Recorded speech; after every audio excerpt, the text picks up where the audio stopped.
अब हिस्ट्री के बाद जो है ना फिर आपने जो है ना इसका असेसमेंट करवाना है। असेसमेंट आप किस तरह करवाएंगे इसका, तो असेसमेंट के लिए जो मेंटल हेल्थ एग्जामिनेशन उसके लिए एक अलग चार्ट है, वो है ABCT चार्ट। तो ABCT चार्ट के थ्रू जो है ना आपने फिर उसके असेसमेंट करना। तो ABCT चार्ट में पहला जो है A फॉर अपीयरेंस है, फिर इसके बाद जो है ना B है तो B से बिहेवियर है, C से कॉग्निशन है, कम्युनिकेशन है, और T से जो है ना थॉट प्रोसेस है। तो इसको हम एक्सप्लेन से डिस्कस करवाते हैं, क्योंकि मेंटल हेल्थ एग्जामिनेशन में जो है ना सिर्फ ये चीज़ बहुत इंपॉर्टेंट होती है। ये आपको समझ आ गया तो समझो कि आपने जो है ना अपना जो वर्ड रोटेशन है या क्लिनिकल प्रैक्टिस है वो आपने याद करवा लिया। तो सबसे पहले हम इसकी तरफ जाते हैं कि जो ABCT चार्ट है उस ABCT चार्ट को हमने किस तरह रिकॉर्ड करवाना है पेशेंट से। तो ये क्या है, ये ABCT पर मेंटल स्टेट एग्जामिनेशन आपने जो है ना स्टूडेंट का नेम जो इसको रिकॉर्ड करवा रहा है या डेट आपने जो है ना उधर लिखना है। ओके, फिर इसके बाद जब आप इसको अब चार्ट में ले रहे हो तो फिर आपने जो है ना सबसे पहले क्या करवाना है, जो ABCT है ABCT, तो इसका A पोर्शन A जो अपीयरेंस के लिए यूज होते हैं, तो आपने जो है ना फिर पहली अपीयरेंस से शुरू करना है। अब अपीयरेंस में आप क्या, तो अपीयरेंस में आपने सबसे पहले मैनर ऑफ ड्रेसिंग, उसका जो ड्रेसिंग है वो ड्रेसिंग नीट है, एप्रोप्रिएट है, क्लीन है और शेव्ड है वो नहीं है। तो ड्रेसिंग में आपने किस तरह का वो करना है कि आप उसको देखेंगे कि उसका जो ड्रेसिंग है वो उस सोसाइटी उस कल्चर की साथ वो कंपेटेबल है या नहीं है, या जो हॉस्पिटल के लोगों के ड्रेसिंग होते हैं या उसका जो फैमिली मेंबर्स है उसके साथ वो कंपेटेबल है या नहीं है। साथ में जो है ना जो सीजन होते हैं, फॉर एग्जांपल गर्मी है सर्दी है, तो उस सीजन के साथ वो ड्रेसिंग कंपेटेबल है या नहीं है। उसका एज जो है ना उस एज के हवाले से उसका क्या है, वो ड्रेसिंग कंपेटेबल है या नहीं, क्योंकि ज़्यादातर जो छोटी होती है उसके अलग टाइप के ड्रेस होते हैं, जो मिडिल एज के होते हैं उसके एक अलग टाइप के, जो बूढ़ी होती है तो इसकी एक अलग टाइप की। जेंडर के हवाले से मेल फीमेल के हवाले से ड्रेसिंग अच्छी है कि नहीं, या जो उसकी सोशल ग्रुप्स है तो सोशल ग्रुप्स के हवाले से वो ड्रेसिंग जो है ना वो कैसी है। ओके, तो उसका अपीयरेंस जो है ना आपने इन चीजों से, फॉर एग्जांपल तो इसके लिए आप सिंपली एक वर्ड यूज करते हैं जिसको हम कहते हैं केम्प्टो एंड अनकेम्प्ट। एंड केम्प्ट और अनकेम्प्ट हम कहते हैं कि खराश तराश जिसको हम कहते हैं ना, जिसको हम फश्तों में भी एक लफ्ज यूज करते हैं कि जो चर्चा वगैरह उसको हम कहते हैं कि चर्चा ही संगत का ना, जो खराश तराश जिसको हम कहते हैं, इस हवाले से जो है ना आपने फिर अगर कैम्प्टेड है, कैम्प्टेड मतलब वो नीट है सोसाइटी की या कल्चर के हवाले से उसकी जो क्लॉथिंग वगैरह है वो सब कुछ एप्रोप्रिएट है, तो फिर आपने क्या करना है, कैम्प्टेड लिखना है। अगर अनकैम्प्टेड मतलब ये है कि वो सोसाइटी के हवाले से उसका जो क्लीननेस है, उसका जो हाइजीनिक है या उसका शेव वगैरह है, दाढ़ी वगैरह है, वो ठीक नहीं है उस कल्चर के हवाले से, तो फिर उसको आपने क्या करना है, अनकैम्प्टेड उसको लिखना है। ओके, तो ये था अपीयरेंस। अपीयरेंस में आपने मैनर ऑफ ड्रेसिंग के बारे में पहले पूछना है, इसके बाद फिर आपने पूछना है फेशियल एक्सप्रेशन के बारे में। उसके जो एक्सप्रेशन है, फॉर एग्जांपल हॉस्पिटल में है तो हॉस्पिटल में उसका जो एक्सप्रेशन है वो हॉस्पिटल की बाकी जो लोग हैं उसी की तरह है। मतलब हॉस्पिटल में ज्यादातर जो पेशेंट्स आते हैं तो थोड़ी सी खफा से होते हैं क्योंकि उसको बीमारी होती है, और अगर वो एक पेशेंट आ गया और वो हॉस्पिटल में हंस रहा है तो इसका मतलब ये कि उसको की डिसऑर्डर्स है, डिजीज है, तो मेंटल स्टेटस जो है ना उसका खराब है। तो ये आपने फिर देखना है कि एप्रोप्रिएट सिचुएशन है या नहीं। और चेंजेस टॉपिक मतलब आपने जो है ना एक टॉपिक से दूसरे टॉपिक पे जाना है तो उसका जो मूड है वो मूड या फेशियल एक्सप्रेशन है तो उसका वो फेशियल एक्सप्रेशन जो है ना वो क्या है, वो चेंज हो रहा है या नहीं। तो सस्पिशियस उसका फेशियल एक्सप्रेशन है या नहीं, उसका फेशियल एक्सप्रेशन सस्पिशियस मतलब नॉर्मल जैसे होते हैं, और सैड है उसका सस्पिशियस थोड़ी सी एक्टिव होते हैं ना, और सैड जो है ना फिर वो खफा होते हैं। हैप्पी है उसका मतलब हैप्पी उसका फेशियल एक्सप्रेशन है, ये इनएक्सिश बेचैन है, वो नजर आ रहा है कि ये बंदा ये ना ये बेचैन है। तो इसका जो अलग अलग ये वाली जो एक्सप्रेशन होते हैं या जितने भी हम अपीयरेंस पढ़ते हैं तो बाद में जब हम डिजीज को पढ़ेंगे ना तो हर एक डिजीज के लिए जो है ना फिर अलग अलग एक एक्सप्रेशन यूज होता है कि किस डिजीज में जो है ना वो यूज होता है। तो इस तरह के आपने जो है ना इसके बारे में फिर क्या करना है। फॉर एग्जाम्पल एक बंदा है डिप्रेशन में है तो डिप्रेशन में ऑलरेडी वो सैड होगा, एक बंदा नॉर्मल है तो ऑलरेडी वो जो है ना जो नॉर्मल बिहेवियर शो करेगा। इस तरह की जो है ना और भी डिसऑर्डर है जिसमें जो है ना अब different appropriate to the situation है या नहीं, जैसे कि हमने उधर पढ़ा एक्सेसिव है उसका जो वो है फेशियल एक्सप्रेशन, तो एक्सेसिव किसमें होते हैं, मेनिया में। जो मेनियक डिसऑर्डर होते हैं बाइपोलर, तो बाइपोलर में जो मेनिया होते हैं, मेनिया में स्पेशली इंसान जो है ना ओवर एक्टिव होता है। क्या होता है, ओवर एक्टिव होता है और ओवर जायड होता है, ओवर बहुत ज़्यादा जो हद से ज़्यादा खुश हो, तो ये क्या है, ये भी फिर एक डिजीज़ है। तो मेनिया में, या जिसको हम हाइपोमेनिया या फिर मेनिया, उसमें एक्सेसिव फेशियल एक्सप्रेशन होते हैं, ओवर एक्टिव उसको इसमें होते हैं। लेकिन बाइपोलर डिसऑर्डर में अगर वो डिप्रेशन में, तो डिप्रेशन में फिर उसके एक्सप्रेशन जो है वो क्या होते हैं, कम होते हैं। जो उसके फेशियल एक्सप्रेशन या जो एनर्जेटिक लेवल होता है, जो एक्टिवनेस होता है, वो क्या होता है, फिर कम होता है। इस तरह एब्सेंट हो तो उसके बिल्कुल एक्सप्रेशन नहीं है, तो फिर वो क्या है, शिज़ोफ्रेनिया में ऐसा बंदा फिर क्या है, शिज़ोफ्रेनिया। तो शिज़ोफ्रेनिया फिर भी एक अलग किस्म की डिसऑर्डर है, जिसमें जो है ना फिर क्या होता है, फिर इसके जो बिहेवियर्स होते हैं वो बिहेवियर डिसऑर्गेनाइज हो जाते हैं। क्या होते हैं, डिसऑर्गेनाइज बिहेवियर उसकी होते हैं। और डिसऑर्गेनाइज बिहेवियर की वजह से जो है उसके जो मोमेंट्स होते हैं, वो मोमेंट्स भी क्या होते हैं, स्लो होते हैं। और जितना भी स्लीप पैटर्न वगैरह, उस स्लीप पैटर्न भी चेंज होता है। तो क्या शिज़ोफ्रेनिक डिसऑर्डर है।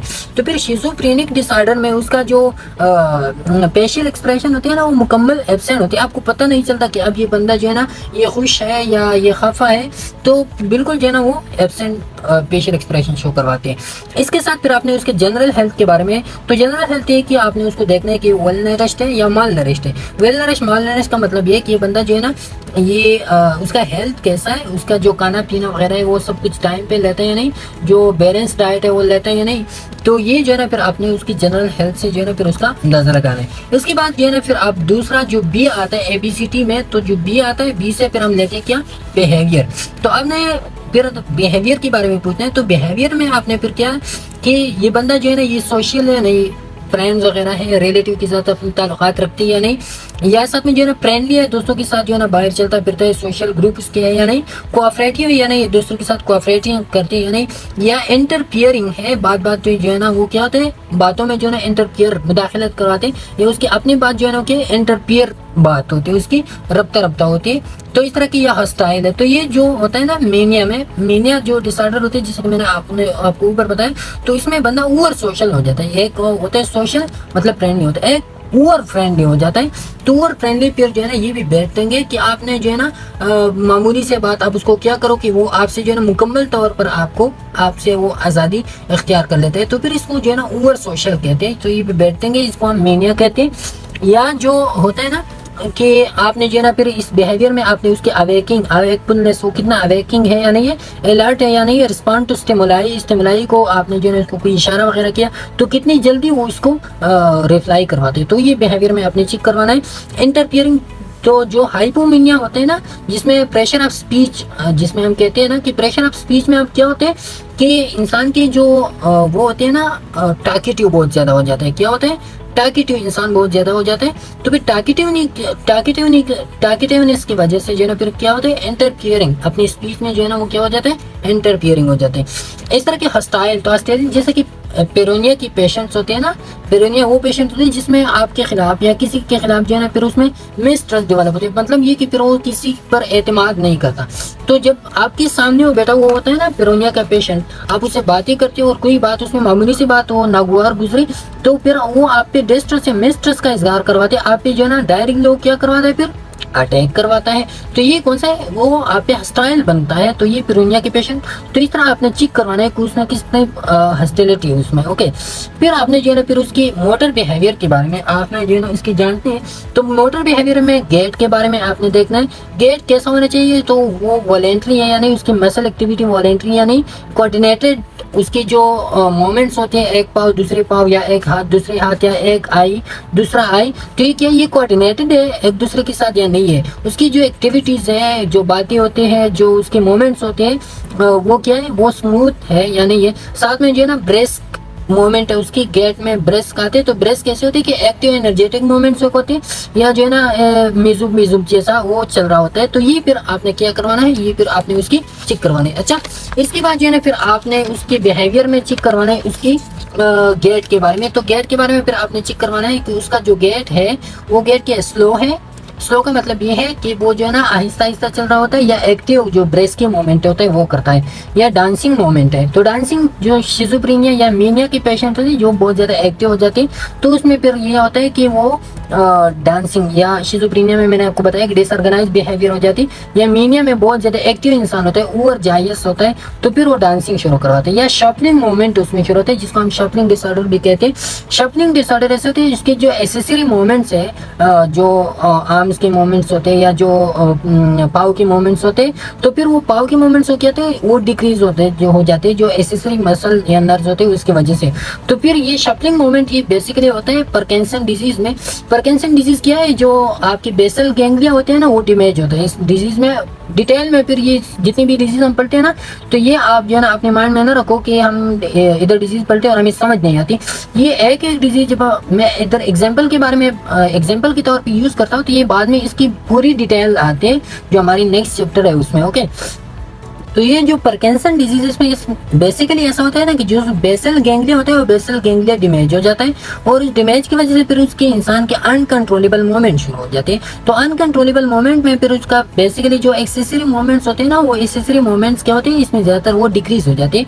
तो इसको फिर हम कहते हैं शफलिंग, या जो एटॉक्सिक मूवमेंट होते हैं, तो उसमें भी कोऑर्डिनेटेड मूवमेंट होते हैं ना, जो आपके पाँव और हाथ के मूवमेंट्स या दोनों हाथों के मूवमेंट्स या इस उंगलियों को मूवमेंट जो है ना, फिर वो कोऑर्डिनेटेड नहीं होती, फिर वो क्या होती है, अनकोऑर्डिनेटेड वो फिर बन जाते हैं। ओके, इसके साथ साथ लेवल ऑफ एक्टिविटी को आपने चेक करना है। फॉर एग्जांपल अगर कोई बंदा ओवर एक्टिव है, तो इसका मतलब ये कि वो मैनिक अटैक उसको हुई है, या रिटार्डेड है, मेजर डिप्रेशन में रिटार्डेड ग्रोथ है उसकी, या क्या है, रिटार्डेड बातें जो है ना वो आहिस्ता आहिस्ता करवाते हैं, चलते ही बहुत आहिस्ता है, तो मेजर डिप्रेशन हो जाहिर करवाते हैं। इस तरह की ये जो एक एक सिम्टम हम बता रहे हैं ना, मैनी डिजीज को जो है ना ये जाहिर करवाते हैं, लेकिन हम इधर सिर्फ एग्जाम्पल के तौर पर लेते हैं। इसके बाद जो है ना फिर एबनॉर्मल मूवमेंट्स के बारे में फिर आपने देखना है। तो एबनॉर्मल मूवमेंट्स में आपने उसके ट्वेचेस को देखने हैं। ट्वेचेस और ट्रेमर में बेसिकली डिफरेंस ये कि जो ट्वेचेस होती है ना, वो स्मॉल अनकंट्रोलेबल कंट्रैक्शन होती है, इसको हम पिस्कुलेशन भी कहते हैं। ट्वेचेस को जो मतलब ऐसे मोमेंट्स होते हैं ना जो बहुत स्मॉल लेवल पे होते हैं, जैसे कि इधर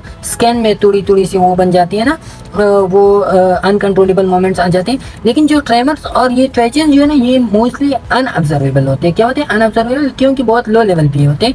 और जो ट्रेमर्स होते हैं ना, ये विजिबल होती है, और ये शेकिंग मोमेंट्स होते हैं, जो आपका ये जो उंगली इस तरह की शेकिंग वगैरह स्टार्ट करवाती है ना, तो ये फिर क्या है, ये फिर शेकिंग मोमेंट्स है, या इसको हम कहते हैं विजिबल ट्रेमर जिसको हम कहते हैं, या अनयूजुअल मैनरिज्म उसमें आ जाते हैं। मतलब एक मिनट में एक तरह की वो मैनर दिखाते हैं, दूसरे मिनट में दूसरी तरह की, या जो सिचुएशन होती है उसके मुताबिक वो मैनर नहीं दिखाती, तो अनयूजुअल मैनरिज्म उसमें आती है। तो ये एबनॉर्मल मूवमेंट्स हैं। या कंपल्जन, कंपल्जन का मतलब ये कि प्रीऑक्यूपेशन ऑफ सर्टेन एक्शंस। कंपल्जन ऐसी होते हैं ना कि आप किसी चीज के दबाव की वजह से जो है ना आप एक काम करवाते हैं, उसको हम कंपल्जन कहते हैं। तो कंपल्जन बेसिकली होता है मेनिया में या पिरोनिया में, कि आपके जो प्रीवियस एक्शंस होते हैं ना, वो आपको किसी चीज की, किसी काम की करने पे मजबूर करवाते हैं, तो इसको हम कहते हैं कंपल्जन। ओके, तो कंपल्जन में फिर आप एबनॉर्मल मोमेंट जो सिचुएशन की अगेंस्ट हो वो आप करवाते हो। अच्छा, इसके बाद जो है ना फिर क्या है, इसके बाद फिर है कम्युनिकेशन पैटर्न है, जो सी से हम लेते हैं ना, ABCD में ए बी का कंप्लीट हो गया ना, अपीयरेंस बिहेवियर सी का आता है ना, सी से हम लेते हैं कम्युनिकेशन पैटर्न, या इसे जो है ना बाज लोग लेते हैं कॉग्निशन बेस से हम लेते हैं, लेकिन यहाँ पे हम क्या लेते हैं, इससे कम्युनिकेशन पैटर्न। आप कम्युनिकेशन पैटर्न में क्या, तो पहला आपने रेट देखना है कम्युनिकेशन पैटर्न का। रेट आपने किन किन चीजों से आपने रेट को डिटरमिन करवाना है उसकी कम्युनिकेशन की। तो पहले वाली आप उसकी रेपिडिटी, आप कितना रैपिड वो बोल रहा है, आपके साथ कम्युनिकेशन कर रहा है, तो कितना रैपिड। तो ज्यादातर जो टाकीटिव लोग होते हैं ना, टाकीटिव मैंने अभी भी एक्सप्लेन करवाया कि टाकीटिव कौन सी वाली होते हैं, जो प्रेशर ऑफ स्पीच जिसको होते हैं, प्रेशर ऑफ स्पीच, ये जो हाइपोमेनिया में होते हैं ना, हाइपोमेनिक या जो मैनिक अटैक वाले पेशेंट्स होते हैं ना, उसको प्रेशर ऑफ स्पीच होते हैं। प्रेशर ऑफ स्पीच क्या है कि वो रैपिडली बोलते हैं, वो ओवर एक्टिव हो जाते हैं ना, तो ओवर एक्टिव की वजह से वो टाकीटिव बन जाते हैं। ओके, रैपिड है या स्लो है, तो स्लो मेजर डिप्रेशन में होते हैं। स्लो है एक बंदा, स्लो स्पीच करवाता है कम्युनिकेशन। वॉल्यूम, आपने उसकी कम्युनिकेशन की वॉल्यूम देखना है, तो वॉल्यूम में आपने उसकी लाउडनेस देखना है, उसकी लोनेस देखना है, या वो वेस्परिंग करवाते हैं। तो लाउडनेस लोनेस एक अलग डिजीज की सिम्टम है। इस तरह की वेस्परिंग जो होते हैं ना, जो ये ज्यादातर किस डिजीज में होते हैं, केटाटोनिक शिज़ोफ्रेनिया। केटाटोनिक शिज़ोफ्रेनिया कौन सा होता है, जिसमें आपके जो वर्बल रिस्पांस होते हैं वो लैक, उसकी कमी आ जाती है। तो जो आपके वर्बल रिस्पांस होते हैं ना, मतलब आपकी स्पीच की जो सलाहियत होती है, जो आपकी जुबान के वो होते हैं ना, वॉइस निकलना आपकी जो है ना वो ज्यादा कमजोर हो जाती है। तो इस वजह से फिर आप वेस्परिंग करवाते हो, और ये केटाटोनिक शिज़ोफ्रेनिया में होते हैं। इस तरह की वॉइस उसका ऑडिबल है या नहीं है। फिर आपने जो है ना फिर उसके अमाउंट, जो इसकी कम्युनिकेशन के अमाउंट होते हैं ना, वो किस तरह है, टाकीटिव है या नहीं है, मतलब ज्यादातर टारगेटिंग बात करती है या नहीं, या साइलेंट है, वो खामोश है, मुकम्मल बात करती नहीं, या पॉवर्टी ऑफ स्पीच है। पॉवर्टी ऑफ स्पीच का मतलब ये है कि उसके जो अल्फाज होते हैं ना, उस अल्फाज में कोहेरेंस नहीं है। कोहेरेंस का मतलब ये कि एक लफ्ज जो है ना, एक मिनट में एक चीज के बारे में बात करते, दूसरी मिनट में किसी और चीज को जो है ना, उसका टॉपिक रिपीटेडली उसके टॉपिक क्या होते हैं वो चेंज होते हैं। तो इसको फिर हम कहते हैं कि उसकी बातों में जो है ना वो कोहेरेंस नहीं है, यकसानियत उसकी बातों में नहीं है, या एपीजिया है, उसको बिल्कुल बात नहीं कर सकती है। तो ये क्या है, पॉवर्टी ऑफ स्पीच में आते हैं। फिर उसके लॉजिक के बारे में फिर आपने देखना है कि वो जो बातें करते हैं ना, उसमें वो लॉजिक यूज करवाते हैं। यानी फॉर एग्जाम्पल आप किसी उससे जो है ना किसी वो इंजेक्शन के बारे में आप पूछिए कि ये इंजेक्शन जो है ना, ये डॉक्टर ने आपको लिखा है, और डॉक्टर ने जो है ना आपको ये अभी लिखा है कि आपने अभी करना है, आपने अभी करना है या थोड़ी बाद में करना है। तो फिर वो आपको जो जवाब देगा, तो उस जवाब से फिर आपने नोन करना है कि इसके जवाब में लॉजिक है या नहीं है। इसके साथ फिर आपकी कम्युनिकेशन की फ्लो आपने देखना है कि वो स्मूथली जो है ना वो बात करते हैं या इंटरप्टेड वो बात करते हैं, मतलब बातों में रुक रुक के वो जाते हैं या स्मूथली जो है ना वो जाते हैं। इसके साथ आपने क्लियरिटी को देखना है कि उसकी बातें जो है ना क्लियर है या नहीं। जैसे कि मेनिया या हाइपोमेनिया में होता है ना, हाइपोमेनिया में एक बंदा बहुत ज्यादा टॉकेटिव हो जाता है, लेकिन टॉकेटिव के साथ उसकी बातें जो है ना क्या होती है, वो क्लियर होते हैं। क्या होती है उसकी बातें क्लियर होते हैं। तो ये भी फिर आपने जो है ना वो डिटरमाइन करो। इसके साथ फिर आपने क्या करवाना है, अच्छा ये क्लियरिटी, तो क्लियरिटी आपने जो है ना दो बातों से डिटरमाइन, एक क्लियर है उसकी बात या नहीं है, या उसकी बात ही स्लर्ड स्पीच है। स्लर्ड स्पीच का मतलब ये है कि आप उसकी बातों को समझते नहीं हो। जैसे कि अल्कोहलिक पेशेंट होते हैं ना, जो करते हैं लेकिन आपकी उसके बातों को बहुत मुश्किल से जो है ना आपको समझ आ रही होती है, तो ये फिर क्या है, ये स्लर्ड स्पीच है। ओके, अच्छा तो ये फिर हो गया उसका कम्युनिकेशन पैटर्न। आप इसके बाद हम आते हैं ना कॉग्निटिव पैटर्न, जो कम्युनिकेशन के वेदन आते हैं, जिसको हमने पढ़ा था इधर कि ये सी से आप कॉग्निशन भी ले सकते हैं और कम्युनिकेशन भी ले सकते हैं। तो कॉग्निशन पैटर्न आपने, आप कॉग्निशन उसकी जो थिंकिंग एबिलिटी होते हैं, कॉग्निशन में आप क्या कहते हैं, उसकी जो थिंकिंग एबिलिटी होते हैं ना, हम उसको मालूम करते हैं, या उसकी जो मेमोरी होते हैं। तो मेमोरी या थिंकिंग एबिलिटी को, तो मेमोरी या थिंकिंग एबिलिटी को आपने उसके लेवल ऑफ कंसंट्रेशन से चेक करवाना है कि उसकी जो लेवल ऑफ कंसंट्रेशन आप किस तरह चेक करवाएंगे। फॉर एग्जांपल एक बंदा है, उसकी कंसंट्रेशन कम है, तो एंजाइटी का पेशेंट जो होता है उसका लॉस ऑफ कंसंट्रेशन होता है। अब लॉस ऑफ कंसंट्रेशन को आपने किस तरह मालूम करना है, असेस करवाना है, तो आप उसको जो है ना सीरियल देंगे। फॉर एग्जाम्पल 7 का सीरियल है, तो 7 का सीरियल आप इस तरह अप्लाई करवा सकते हो। फॉर एग्जाम्पल आप उसको कहे कि 100 -7, तो आपको क्या जवाब है, फिर आप कहेंगे कि -7, फिर आप कहेंगे कि -7, तो वो आपको जो है सीरियल पे सही उतरता है या नहीं। तो अगर वो सही होता है, मतलब ये कि वो कंसंट्रेशन उसकी अच्छी है। फॉर एग्जाम्पल आप 3 के सीरियल देते, फॉर एग्जाम्पल आप कहें कि 50 -3, फिर आप कहीं -3, फिर आप कहीं -3, तो वो आपको जो है ना कंसिस्टेंटली जवाब करेक्ट देता है या इनकरेक्ट देता है, तो फिर उससे जो है ना आप उसके लेवल ऑफ कंसंट्रेशन, इस तरह आपकी उसकी जजमेंट के बारे में। तो जजमेंट के बारे में आपने किस तरह मालूम करना है, आपने जो है उसकी कंपेयरिंग जो एबिलिटी होती है, कंपेरेबल और इवैल्यूएटिव जो उसकी एबिलिटी होती है, मतलब ये एक ड्रग उसने लिया, एक दूसरा ड्रग लिया, और ये आपने जो है ना उसको एक सिरप दे दिया, और दूसरा जो है ना आपने उसको कोई जूस दे दिया, तो उसमें वो किस चीज को सेलेक्ट करवाते हैं, तो फिर इससे जो है ना आप उसको जजमेंट करवा सकते हो। या डिसीजन मेकिंग, आप उसको कोई सिचुएशन दे दी, उसकी माँ के बारे में, उसके अबू के बारे में आप उससे पूछें कि ये अम्मी है, ये अबू है, या आपने जो है ना इस ट्रीटमेंट के हवाले से जो है ना अभी ये आपने मेडिकेशन लेनी या बाद में लेनी, तो वो जो डिसीजन बनाती है उस चीज़ से जो डिरेक्शन वो लेती है ना, उस डिरेक्शन से, डिसीजन से आप पता लगा सकते हो कि उसकी मेंटल एबिलिटी कितनी हद तक जो है ना वो सस्टेनेबल है। इसके साथ फिर आप उसकी ओरिएंटेशन फिर आप इसके साथ देख सकते हो। ओरिएंटेशन में आप क्या करते हो, आप टाइम प्लेस पर्सन को जो है ना आप वो करते हो। टाइम का मतलब ये कि अभी आप पूछिए कि अभी क्या टाइम है, बाहर जो है ना अभी सुबह का वक्त है, दोपहर का वक्त है, या प्लेस के बारे में आप पूछिए कि अभी आप हॉस्पिटल में हो, या बाहर घर में हो, या बाजार में हो वगैरह, इस तरह की आप उससे पूछिए। या पर्सन के बारे में, उसके साथ अटेंडेंट है, अब उससे पूछिए कि ये आपका भाई है, आपकी अम्मी है, आपके अब्बू है, तो इस तरह की प्लेस पर्सन के बारे में फिर आप उसकी ओरिएंटेशन चेक करवा सकते हो कि अभी ओरिएंटेड है ये पर्सन या नहीं है ये पेशेंट। ओके, इसके बाद फिर आप जो है ना एबिलिटी टू कंसेप्चुअलाइज का मतलब ये है कि वो जो मीनिंग लेते हैं, माने खीज मीनिंग जो लेते हैं ना, तो मीनिंग वो किस तरह की लेती है, तो उसकी एबिलिटी क्या है। प्रूवर्स आप उसको देंगे, कोई आसान सा प्रूवर आप इस तरह दे सकते हो कि वो आसमान से गिरा खजूर में अटका, इसका मतलब क्या है, या 2 और 2 4 होते हैं, इसका मतलब क्या है। तो वो आपको जो है ना फिर उससे मतलब निकाल सकते हैं या नहीं निकाल सकते, तो वो कंसेप्चुअलाइजेशन, उसकी कंसेप्ट के बारे में आप मालूम करा सकते हो। सिमिलरिटी बिटवीन पेयर्ड ऑब्जेक्ट्स, तो दो पेयर्ड ऑब्जेक्ट्स आप उसको देंगे और वो दो पेयर्ड ऑब्जेक्ट, फॉर एग्जांपल आपने ये दो बॉल पॉइंट्स उसको दे दी कि ये बॉल पॉइंट जो है ना ये आपको देख ले कि इसमें सिमिलरिटी क्या है, डिफरेंसेस क्या है इसमें, तो वो आपको जो है ना वो दिखा सकते हैं या नहीं। इसके साथ साथ फिर आप जो है ना उसकी एब्स्ट्रैक्ट और कंक्रीट थिंकिंग के बारे में, फॉर एग्जांपल आपने जो है ना उसके एक फ्लैग दिखा दिया और वो फ्लैग जो है ना वो था पाकिस्तान का फ्लैग था इधर, तो इधर जो है ना वो व्हाइट कलर है, इधर ग्रीन कलर है। आपने उससे पूछा कि ये क्या है, अगर उसने बताया कि ये कपड़ा है साथ में व्हाइट ग्रीन कलर है, तो ये मतलब ये कंक्रीट टैंकर है, कंक्रीट टैंकिंग करवाते हैं। लेकिन अगर उसने आपको कहा कि ये जो है ना ये फ्लैग है लेकिन ये पाकिस्तान का एक अलामती निशान है, तो फिर इसका मतलब ये कि ये एब्स्ट्रैक्ट टैंकर है, उसकी टैंकिंग एबिलिटी जो है ना वो इम्प्रूव है। ओके, इसके बाद फिर आपने उसकी मेमोरी के बारे में पूछना है, तो मेमोरी में फिर आप जो है ना फिर पूछेंगे इमीडिएट, उसका मेमोरी अटेंशन कितना है। तो इमीडिएट फॉर एग्जांपल आप उससे पूछिए कि ये जो है ना ये कितने बॉल पॉइंट है, कितनी देर में वो आपको जो है ना जवाब देते हैं, उससे जो है ना आप उसकी वो ले सकते हो। या फॉर एग्जांपल आप उससे पूछिए कि आपके जो है ना वो कितने दिन हो गए इधर आके, तो वो कितनी इमीडिएटली वो आपको रिस्पॉन्स है। इस तरह आप उसके रिसेंट हिस्ट्री के बारे में आप उससे पूछ सकते हो।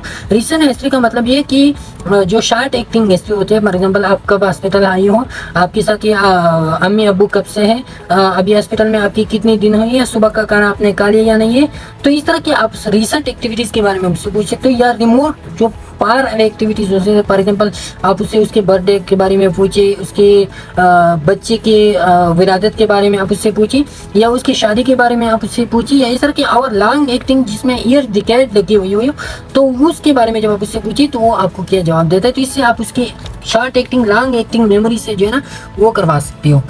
अच्छा, इसके बाद जो फिर टी रहता है ना, ए बी हो गया, बी भी हो गया, सी भी हो गया, अब टी रह गया। तो अब टी को आपने जो है ना थॉट प्रोसेस एंड कंटेंट, तो थॉट प्रोसेस क्या है, थॉट कंटेंट क्या है। जो थॉट कंटेंट होता है ना स्पेसिफिकली उसमें आते हैं आपके जो कंसिस्टेंट व्यूज इंसान के होते हैं या जो लॉजिकल व्यूज होते हैं, तो थॉट कंटेंट में आते हैं, जिसको हम कहते हैं कंटेंट। तो कंटेंट में आपकी जो कंसिस्टेंट व्यूज होते हैं या वो होते हैं ना लॉजिकल, लेकिन जो प्रोसेस होते हैं वो प्रोसेस में आपके रेलेवेंट या गोल डायरेक्टेड एक्टिविटीज जो होते हैं, जो कंप्लीट थिंकिंग आपके होते हैं, ये वो प्रोसेस में थॉट प्रोसेस में इंक्लूड। बार इसकी डिफरेंस की इतनी ज़रूरत नहीं है, आपने देखना है कि उसकी थॉट प्रोसेस क्या है, उसकी थिंकिंग की एबिलिटीज जो है ना वो क्या है, किस तरह की वो करवाते हैं प्रोसेसिंग, अपनी थिंकिंग की प्रोसेसिंग वो किस तरह करवाते हैं। अच्छा, तो उसमें ये वर्ड्स है, डिल्यूजन है, ऑब्सेशन है, सोसाइटल आइडियाज है, आइडिया ऑफ रेफरेंस है। तो ये बातें आपने जो है ना पहले समझिए, फिर आप पेशेंट में अप्लाई करवा सकते हो। फॉर एग्जाम्पल डिल्यूजन क्या है, तो डिल्यूजन से पहले आप ये बात याद रखें कि जो FTO है फॉर्मल थॉट डिसऑर्डर, तो ये फॉर्मल थॉट डिसऑर्डर क्या होता है ना, ये नॉट चेंज तो थॉट कंटेंट। तो इसमें ये होता है ना फॉर्मल थॉट, एक फॉर्मल तरीके से उसकी थॉट्स चल रही है या नहीं चल रही, तो हम कहते हैं फॉर्मल थॉट डिसऑर्डर। अब फॉर्मल थॉट डिसऑर्डर में उसके जो थॉट कंटेंट्स होते हैं, मतलब उसकी जो कंसिस्टेंसी होते हैं ना, जो कंसिस्टेंसी उसकी थिंकिंग होती है वो चेंज नहीं होती। फॉर्मल थॉट डिसऑर्डर में जो उसकी पैटर्न होते हैं, पैटर्न, तो वो पैटर्न उसके चेंज होते हैं, न कि वो कंटेंट। उसकी थॉट की कंटेंट चेंज नहीं हो रही थी, एक बात जो है ना बाद में करवाते हैं, एक पहले करवाते हैं, लेकिन उसकी सिर्फ वो पैटर्न चेंज होते हैं, वो सीक्वेंस चेंज हो रहे थे, उसकी कंटेंट जो है वो चेंज नहीं हो रही, तो इसको फॉर्मल थॉट डिसऑर्डर। फिर इसमें जो है ना आप आते हैं, ये फॉर्मल थॉट डिसऑर्डर है, लेकिन इससे अलग थॉट कंटेंट में आते हैं ना डिल्यूजन। तो डिल्यूजन बेसिकली है कि इसको जो है ना थोड़ा सा समझिए कि डिल्यूजन में क्या डिफरेंस है, ऑब्सेशन में क्या डिफरेंस है, इल्यूजन क्या है, आइडियाज क्या है, इन चीज़ों के बारे में इधर समझिए। तो डिल्यूजन क्या है, डिल्यूजन आपकी जो पाल्स, पेशेंट की जो पाल्स और अनशेकेबल बिलीफ्स होती है ना, उसकी वो बिलीफ जो एक तो पाल्स हो लेकिन साथ साथ में अनशेकेबल भी हो। फॉर एग्जांपल एक बंदा है और वो आ गया और वो आपसे कह गया कि जो सामने वाले होते हैं ना, फॉर एग्जांपल आप physician pursue the patient that your belief is false. For example आप वो कहते हैं, एक पेशेंट है और वो कहते हैं कि मैं जो है ना इस हॉस्पिटल का MD हूँ, क्या हूँ, मैनेजिंग डायरेक्टर है। पेशेंट है आपके सामने आ गया, वो कहता है कि मैं इस हॉस्पिटल का MD हूँ। ओके, तो अब आपने जो है ना उसको परस्यू करना है कि भाई आप तो MD नहीं है, जो मैनेजिंग डायरेक्टर है वो तो इधर इन मरीजों के दरमियान बेड पे नहीं सोते, वो तो जाते हैं, उसका एक अलग ऑफिस है, एक अलग लोग है उसके साथ, तो उसके साथ नौकर शौकर है, उसके साथ अपनी गाड़ी है, तो वो उसमें चलते फिरते हैं। तो अगर आपकी इस बातों की वजह से वो बंदा क्या हो गया, परसू हो गया, मतलब ये कि उसको जो है ना वो आ गया कि यार वाकई मैं तो वो नहीं हूँ, वो तो अलग बंदा है, मैं अलग हूँ, मैं तो मैनेजिंग डायरेक्टर नहीं हो सकता। तो इसका मतलब ये कि उसकी जो बिलीव्स थी वो पाल्स थी लेकिन शेकेबल थी। आपने जो है ना उसकी बिलीव क्या करवा दिया, आपने उसकी बिलीव को चेंज करवा दिया। तो इसको फिर हम कहते, फिर हम इसको आइडिया कहते, फिर हम इसको क्या कहते हैं, आइडिया है। देखिए, a physician pursue the patient that your belief is false. अगर फिजिशियन ने उसको उसकी बात पे कायल कर दिया कि आपकी बात गलत है, तो इसका मतलब ये कि वो अपनी बात से जो है ना पीछे हट गया, उसकी बिलीफ जो थी वो शेकेबल थी। तो जो शेकेबल होते हैं ना वो उसको हम कहते हैं आइडिया। लेकिन डिल्यूजन हम किस चीज को कहते हैं, डिल्यूजन वो बातें हैं कि वो उन बातों को चेंज नहीं करवाता, बिलीफ उसकी फॉल्स होती। फॉर एग्जाम्पल, अब अगर उसने कहा कि मैं मैनेजिंग डायरेक्टर हूँ, आपने उससे कहा कि मैनेजिंग डायरेक्टर तो आपकी तरह बशरा तो मैनेजिंग डायरेक्टर नहीं हो सकता, उसकी तो अलग प्रोटोकॉल होते हैं, वो आपकी तरह इस काबिल पे जो है ना वो नहीं पड़ा हुआ होता है। लेकिन फिर भी उसने इसरार कर दिया कि आप पागल हो, आप जो है ना मुझे बातें सिखाती हो, मुझे पता है कि मैं मैनेजिंग डायरेक्टर हूँ, मेरे साथ पावर है, मेरे साथ ये वो है। तो उसके बिलीफ को आप चेंज नहीं करवा सकते, अनशेकेबल बिलीफ होता है, फिर उसको हम कहते हैं डिल्यूजन कहते हैं। ओके, तो ये आपने जो ना थोड़ा सा वो समझना चाहिए कि इसमें जो वो होते हैं ना डिल्यूजन होते हैं, डिल्यूजन। तो इस डिल्यूजन में वो बिलीफ चेंज नहीं होती, परमानेंट फॉल्स बिलीफ उसके होते हैं। लेकिन आइडिया में उसकी बिलीफ क्या होते हैं, चेंज होते हैं। तीसरा जो है ना वो क्या, ऑब्सेशन है। ऑब्सेशन ये कि आपकी जो पेशेंट के रिकरेंट और रिपीटेटिव थॉट्स होते हैं, पहले चीज के पीछे वो लग गया और वो कहता चलता आ रहा है कि ये जो है ना ये इस तरह की करवाना है, ये इस तरह की करवाना है, और एक चीज के पीछे बार बार जो है ना उस चीज को दोहराता है। तो फिर ये क्या है, ये ऑब्सेशन, जिसको हम कहते हैं obsession compulsive disorder. Obsession compulsive disorder ये है कि जैसे कि हमने कंपल्सन के बारे में बात की, क्योंकि ये चीज आपको कंपल्स करवाते हैं, फोर्स करवाते हैं किसी काम पे। तो ऑब्सेसिव कंपल्सिव डिसऑर्डर ये है कि एक फोर्सिबल एक्शन आपको जो है ना एक काम पे रिपीटेटिवली मजबूर करवाते हैं, तो इसको हम कहते हैं फिर ऑब्सेसिव कंपल्सिव डिसऑर्डर। तो ये असेंबली आपने इधर ऑब्सेशन के बारे में कि एक काम आप दोबारा बार बार रिपीट करवाते हैं, उसको हम कहते हैं ऑब्सेशन। तो ये क्या, डिल्यूजन, ऑब्सेशन आप थॉट प्रोसेस में सुसाइडल आइडियाज उसको आ रहे हैं, उसको ये लग रहा है कि ये जो है ना मैंने तो बहुत ज्यादती की है, और इस तरह की जो है ना ये मैंने गुनाह किए, ये वो किए, और उसको सुसाइडल थॉट्स आ रहे हैं, आइडियाज आ रहे हैं। तो ये भी जो है ना फिर थॉट कंटेंट में आते हैं। आइडिया प्रेफरेंस, तो जो इर्रेलेवेंट थिंग के बारे में, जो जैसी चीजें होते हैं कि जिसका कोई फायदा नहीं होता लेकिन फिर भी वो उस चीजों के बारे में सोचते हैं, तो ये क्या है, ये इर्रेलेवेंट की आइडिया प्रेफरेंस है। प्रोसेस, आप थॉट प्रोसेस के बारे में या उसके जो गोल डायरेक्टेड एक्टिविटीज होते हैं, जो कंप्लीट थिंकिंग होती है उसके बारे में। तो फ्लाइट ऑफ आइडियाज उसको हम कहते हैं। फ्लाइट ऑफ आइडियाज ये है कि उसकी जो सोच होते हैं, जो उसके थिंकिंग होते हैं, जो उसके आइडिया होते हैं, वो आइडिया एकदम जो है ना वो खत्म हो जाता है। उसके दरमियान जो एसोसिएशन होते हैं उसकी आइडिया के दरमियान, वो आइडिया के दरमियान से एसोसिएशन वो कट ऑफ हो जाते हैं। तो फिर इसको कहते हैं क्या, फ्लाइट ऑफ आइडियाज। या पॉवर्टी ऑफ स्पीच के बारे में पहले हमने जो है ना वो बताया कि नो कोहेरेंस, जिसमें कोहेरेंस नहीं होती, उसको हम कहते हैं पॉवर्टी ऑफ स्पीच। अच्छा हो गया ये थॉट प्रोसेसिंग कंटेंट का। इसका जो है ना फिर एक अलग लास्ट में जो है ये है कि थॉट ब्लॉकिंग है। फॉर एग्जाम्पल, वो थॉट ब्लॉकिंग का मतलब ये कि आपसे जो है ना कंसिस्टेंटली वो क्या करते, टॉकिंग करवाते, और एकदम जो है ना उससे बात भूल गई, एकदम उसकी थिंकिंग की सलाहियत खत्म हो गई, वो चुप हो गया। तो ये है क्या है, थॉट ब्लॉकिंग है, मेंटल डिसऑर्डर है। अच्छा, इसके बाद जो है ना फिर मूड है। अब मूड के बारे में फिर आपने जो है ना उसकी मूड को आपने किस तरह जो है ना वो जानना है। तो मूड में उसके आते हैं फीलिंग्स आती है। फीलिंग्स को आपने किस तरह, तो फीलिंग्स में एक फीलिंग्स होते हैं वर्बलाइज या सब्जेक्टिव फीलिंग, दूसरा होता है अफेक्टिव या ऑब्जेक्टिव फीलिंग। तो वर्बलाइज या सब्जेक्टिव फीलिंग होता है द स्टेट ऑफ इंडिविजुअल, जो इंडिविजुअल जो है ना खुद अपने आप पे वो करवाते हो, महसूस करवाते हैं, तो वो क्या होता है, वो वर्बलाइज या सब्जेक्टिव फीलिंग होता है, जिसको हम कहते हैं लॉन्गिट्यूडनल, और ये फीलिंग नॉट चेंजेबल होते हैं। लेकिन जो दूसरा अफेक्टिव फीलिंग होता है या इमोशनल डिस्प्ले ऑब्जेक्टिव फीलिंग होता है, जिसको बाहर लोग ऑब्जर्व करवा सकते हैं, तो वो ऑब्जर्वेबल ऑब्जेक्टिव फीलिंग होते हैं, और क्रॉस सेक्शनल होते हैं, वो चेंजेबल होते हैं। क्रॉस सेक्शनल का मतलब ये है कि दूसरे लोग उसको ऑब्जर्व करवाते हैं, वो चेंजेबल इस तरह होते हैं ना। फॉर एग्जाम्पल, एक शख्स है, आपने उसे देख लिया कि वो क्या है, वो कोई अफसरदा सा उसका मूड जो है ना वो लो मूड दिखाई दे रहा है, तो आपने ये कहा कि यार ये बंदा जो है ना ये डिप्रेशन का शिकार है। लेकिन असल में ऐसा होता ऐसा नहीं है, वो किसी वजह से जो है ना वो खफा हो और वो जाके जो है ना वो काम करवा दे, 1 मिनट में वापस आ जाए, उसका मूड जो है ना मुकम्मल हो क्या होता है, चेंज होता है। तो इसको हम कहते हैं क्रॉस सेक्शनल या चेंजेबल मूड या अफेक्टिव मूड, जो इमोशनल डिस्प्ले की वजह से जो मूड आते हैं ना इमोशंस की वजह से, तो अफेक्टिव। लेकिन जो वर्बलाइज सब्जेक्टिव होते हैं ना वो अनचेंजेबल होते हैं, इंसान अपने आप पे महसूस करवा सकते हैं लेकिन बाहर कोई जो है ना उसको महसूस नहीं करवा सकता। इस तरह जो है ना आप उसके मूड में कंग्रुएंसी देखते हो, कंग्रुएंसी में आप उसकी कंपैटिबिलिटी को, कंपैटिबिलिटी मतलब ये है कि वो जो चीजें फील करते हैं क्या वो डिस्प्ले कर सकते हैं या नहीं करते। आप उससे पूछेंगे कि आप जो है ना अभी क्या फील करते हो, क्या उसके एक्शंस क्या है, उसकी फीलिंग्स क्या है, तो कंग्रुएंसी उसकी एक्शन और फीलिंग में है या नहीं है। साथ में जो है ना उसमें एप्रोप्रिएटनेस उसमें है या नहीं, उसकी जो फीलिंग्स है उसकी feelings to the line parallel है या नहीं है। अगर उसकी फीलिंग जो है तो टू द लाइन पैरेलल है या उसकी फीलिंग्स उस सिचुएशन के मुताबिक है, तो उसको हम फिर क्या कहते हैं, एप्रोप्रिएटनेस।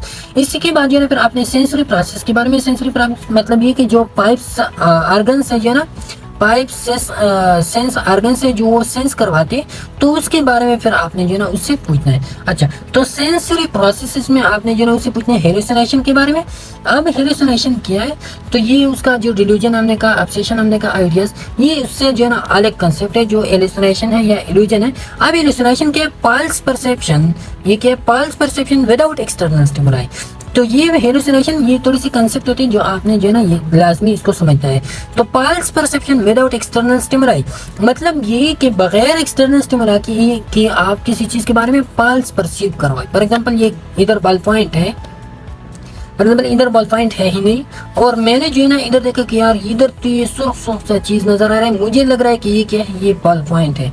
अब दूसरे लोग भी उसको नहीं देख सकते कि इधर बॉल पॉइंट तो नहीं है, लेकिन सिर्फ आपकी नजर में ये ऐसा रहा है ठीक है बॉल पॉइंट है। तो ये क्या है, ये आपकी हेलुसिनेशन है। जिस तरह की कोई कहता है ना कि सामने जो है ना वो उधर देखिए, उधर दीवार पे सांप है, लेकिन वो सांप सिर्फ उसी को नजर आ रहा है, किसी और को नजर नहीं आ रहा, तो ये उसकी क्या है, ये हेलुसिनेशन है। ज्यादातर जो है ना वो रात के वक्त जो है ना वो लोग कहते हैं कि उधर जो है ना मुझे ये नजर आ गया, उधर ये मुझे ये नजर आता है, और दूसरे लोग उस चीज को नहीं देखते, नो वन अदर ऑब्जर्व, तो उसको हम कहते हैं उसकी हेलुसिनेशन, उसको हम कहते हैं। ओके, हेलुसिनेशन के बारे में ये है।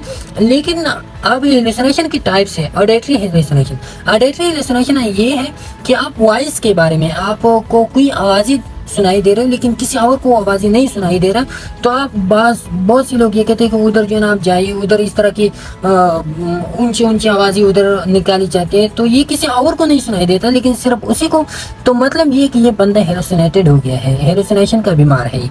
विजुअल हेलुसिनेशन ये है कि फॉर एग्जांपल आपने सामने आप देखते हो कि सांप है, सांप होता नहीं है।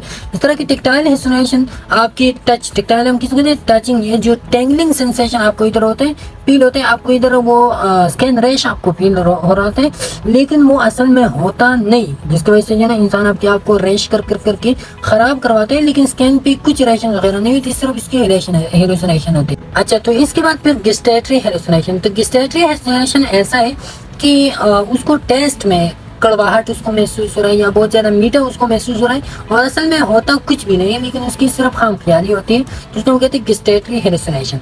इसके बाद फिर इल्यूजन है। तो इल्यूजन ऐसा है, इल्यूजन और हेलुसिनेशन ये थोड़ा सा डिफरेंट है एक दूसरे से, कि इल्यूजन में होता है पल्स परसेप्शन होती है लेकिन विद एक्सटर्नल स्टिमुलाई, के एक्सटर्नल स्टिमुलाई प्रेजेंट हो। इसमें पल्स परसेप्शन होती है लेकिन साथ में एक्सटर्नल स्टिमुलाई जो है ना वो, फॉर एग्जाम्पल एक अंधेरा रात है और रात में आप निकली और बाहर जो है ना कोई रस्सी वगैरह उधर पड़ी हुई है, और आप उसको डायरेक्ट देखी कि यार ये तो क्या है, ये तो सांप है, लेकिन असल में वो होता नहीं, वो सांप नहीं होता, वो रस्सी है, लेकिन ये आपका इल्यूजन बन गया। फॉर एग्जाम्पल आपका जो है ना आप इस चीज को देखिए, इस चीज को, ये बॉल पॉइंट इधर पड़ी हुई, और आप कहीं कि यार ये आप जो है ना किसी अंधेरे में आप आ जाए और आप उधर देखिए, इसका जो है ना बाकी हिस्सा आपको नजर नहीं, लेकिन ये सर वाली जो हिस्सा आपको नजर है सुर्ख सा, आप कहीं कि यार ये क्या चीज है, ये इधर जो है ना कि सुर्ख चीज है, कोई वो कोई जानवर वगैरह आप इसको कंसिडर करवा दे, तो ये फिर आपका क्या इल्यूजन है। असल में ये कोई चीज तो है, कोई एक्सटर्नल स्टिमुलाई तो है, लेकिन आपने जो है ना उसको पल्स परसीव किया, लेकिन हेलुसिनेशन ये है कि इसमें कोई चीज होता ही नहीं। आपने किसी चीज को पल्स परसीव किया लेकिन कोई चीज होता ही नहीं, आपने सांप को पल्स परसीव किया लेकिन सांप होता ही नहीं, आपने जो है ना इधर जो है ना आपने इस बॉल पॉइंट को सांप परसीव किया लेकिन कोई चीज तो है, ठीक है, ये आपके इल्यूजन है। फिर इसके बाद जो है ना आप इनसाइट को देखेंगे, जो लास्ट वाली पार्ट है उसमें आप इनसाइट को देखेंगे। तो इनसाइट ये है कि आप जो पेशेंट है वो पेशेंट इनसाइट मुकम्मल अगर एब्सेंट हो, इनसाइट हम कहते हैं बसीरत को, या उसके जो हम कहते हैं ना सिक्स सेंस, जिसको हम कहते हैं ना कि इसकी इंसान की छठी हिस्स है, तो ये इंसाइट आपकी बसीरत, आपकी अकल जो है ना वो आपको क्या कहते हैं, तो आपका बसीरत जो है ना अगर वो मुकम्मल एब्सेंट हो, पेशेंट है उसका बसीरत मुकम्मल एब्सेंट है, तो एब्सेंट आप कम लिखेंगे कि ये इंसाइट इसका एब्सेंट है, तब लिखेंगे कि आपका कोई मेंटली इल पेशेंट आपके सामने आ गया, लेकिन वो अपने आप को जो है ना मेंटली इल नहीं कहता, वो मेडिकेशन नहीं लेता कि मैं मेडिकेशन में, मैं किस चीज़ की मेडिकेशन ले लूँ भाई, मैं तो जो है ना ठीक ठाक बंदा हूँ, लेकिन असल में जो है ना वो क्या होता है, ख़राब होता है, मेंटली इल होता है, तो ये एब्सेंट है, एब्सेंट इंसाइट उसको हम कहते हैं। पार्शियल इंसाइट हम उसको कहते हैं कि वो तो कभी कभार उसको ये एहसास होता है कि यार मैं तो क्या हूँ, मैं तो बीमार हूँ, मुझे तो ये वाला मसला है, लेकिन कभी कभार वो फिर कहता है कि नहीं यार मैं तो क्या हूँ, मैं तो ठीक हूँ, लेकिन इसके साथ साथ ये समटाइम्स उसको रियलाइज होता है कि मैं बीमार हूँ, लेकिन वो मेडिकेशन नहीं लेता, वो ट्रीटमेंट नहीं लेता, ठीक है, पार्शियल इंसाइट है। अब कंप्लीट इंसाइट ये मुकम्मल इंसान को, बसीर इंसान वो है कि वो पेशेंट है, बीमार है, वो अपनी बीमारी को एक्सेप्ट करवाते हैं कि मुझ में ये बीमारी है, और साथ में ट्रीटमेंट भी करवाते हैं, जो उसके साथ जो एक्टिविटीज होती है जो उसके लिए एसेंशियल होते हैं वो भी करवाते हैं, तो ये क्या है, ये फिर कंप्लीट इंसाइट है। तो ये था असेसमेंट कि आपने जो है ना असेसमेंट किस तरह करना है थ्रू ABCD फाइल। इसके बाद जो है ना सेम पे हम आप डिस्कस करवाते हैं, जो इसमें होते हैं थर्ड नंबर पे असेसमेंट के बाद डायग्नोसिस है, तो डायग्नोसिस के बाद जो टेपरेंट डिसऑर्डर, फिर आपने असेसमेंट करवा दिया, अब डायग्नोस करवाते हो कि इसको जो है ना कौन सा डिसऑर्डर इस बंदे को हो सकता है, तो एंजाइटी डिसऑर्डर है, मूड डिसऑर्डर है, डिमेंशिया, शिज़ोफ्रेनिया है, मेनिया है, पार्किंसन है, बाइपोलर डिसऑर्डर है, मेजर डिप्रेशन है, तो ये सारे के सारे डिसऑर्डर जो हम बाद में जो है ना 1 बाय 1 डिटेल से डिस्कस करवाएंगे कि कौन सा डिसऑर्डर इस पेशेंट को है, तो उससे जो है ना फिर आप डायग्नोसिस करवा सकते हो। फिर डायग्नोसिस जब आपने करवा दिया तो इसके बाद फिर आप क्लिनिक की प्लानिंग करवाएंगे। प्लानिंग में आप क्या करवाएंगे, तो प्लानिंग में जो आपने डायग्नोज किया, जो डिसऑर्डर आपने जो है ना वो डायग्नोज किया पेशेंट में, उसको जो है ना आप प्लान करवाएंगे, उसको जो है ना आप स्ट्रेटेजी प्रिस्क्राइब करवाएंगे, उसकी जो अल्टरनेटिव ट्रीटमेंट होते हैं वो आप बताएंगे कि इस ट्रीटमेंट के लिए सर्जरी लाजमी है, या इसको जो है ना फिजियोथेरेपी लाजमी है, या इसको जो है ना कोई और तरह की ट्रीटमेंट इस चीज़ को जो है ना लाजमी, तो ये आपने प्लानिंग में लिखना है। और प्लानिंग आपने फॉर एग्जाम्पल उसमें 2 बीमारियाँ है, 2 डायग्नोसिस उसकी हो गई, उसमें 2 बीमारियाँ निकली, तो हर एक बीमारी के लिए आपने अलग अलग क्या करना है, प्लानिंग करवाना है। अच्छा, ये प्लानिंग स्टेप हो गया। प्लानिंग के बाद फिर आपने जो है ना जो प्लान आपने किया उसको आपने इम्प्लीमेंट करवाना है या इंटरवीन करवाना है, आपने इंटरवेंशन करवाते हो पेप नंबर स्टेप में। तो इसमें जो है ना फिर इंटरवेंशन ये जो इम्प्लीमेंटेशन होती है इसके डिफरेंट टाइप्स होते हैं। उसका जो इम्प्लीमेंटेशन है वो बिहेवियरल है, बिहेवियरल थेरेपी उसको करनी चाहिए, या कम्युनिटी थेरेपी उसको करना चाहिए, फैमिली थेरेपी उसको करना चाहिए, या हेल्थ सिस्टम में उसको जो है ना थेरेपी करवाना चाहिए, या सेफ्टी की उसको ज़रूरत है, मेडिकेशन उसको देनी चाहिए, सर्जरी उसकी करवानी चाहिए। तो ये फिर क्या है, ये इंटरवेंशन है जो आपने जो है ना उधर जो प्लानिंग आपने जो प्लान किया उसने फॉर एग्जाम्पल आपने प्लान किया कि इसको जो है ना हमने पर डे 2 टेबलेट्स देनी है, तो अब ये 2 टेबलेट जब आप देते हो, ये जब आपने प्रिस्क्राइब किया तो ये हो गया प्लानिंग। लेकिन जब आपने इधर आप डोजेज लगाना है, इंजेक्शन के थ्रू आपने वो देनी है, तो ये क्या इम्प्लीमेंटेशन है या इंटरवेंशन है। इसके बाद फिर आप एवोल्यूशन करवाएंगे, तो एवोल्यूशन के लिए आपने जो है ना दोबारा फिर क्या करवाना है, दोबारा फिर आपने उसका वो करवाना है, असेसमेंट करवाना है मामूली सी, कि उसके जो पहली हालत थी अभी से जो है ना वो उसकी हालत जो है ना वो बेटर है कि नहीं। तो ABCD के थ्रू आप करवा सकते हो, जो असेसमेंट की टेक्निक हमने बताई, इस तरह की जो है ना इसी तरह भी आप करवा सकते हो कि इसमें इम्प्रूवमेंट आप आई है या नहीं। अगर इम्प्रूवमेंट आई है तो आपने जो है ना वही डोजेज जो है वो उसको वही थेरेपी आपने जो है ना वही स्टार्ट कर रखनी है। अगर नहीं आई नहीं है तो फिर आपने जो है ना फिर डायग्नोसिस करवानी है, फिर जो है ना उसका प्लानिंग और इम्प्लीमेंटेशन फिर उसकी करवानी है। ठीक है, तो आज का लेक्चर कि आपने जो है ना किस तरह की क्लिनिकल वार्ड पे जाना है, क्लिनिकल रोटेशन आपने किस तरह करवाना है। इंशाल्लाह नेक्स्ट वीडियो पे फिर मुलाकात होगी, तब तक के लिए अल्लाह हाफिज़।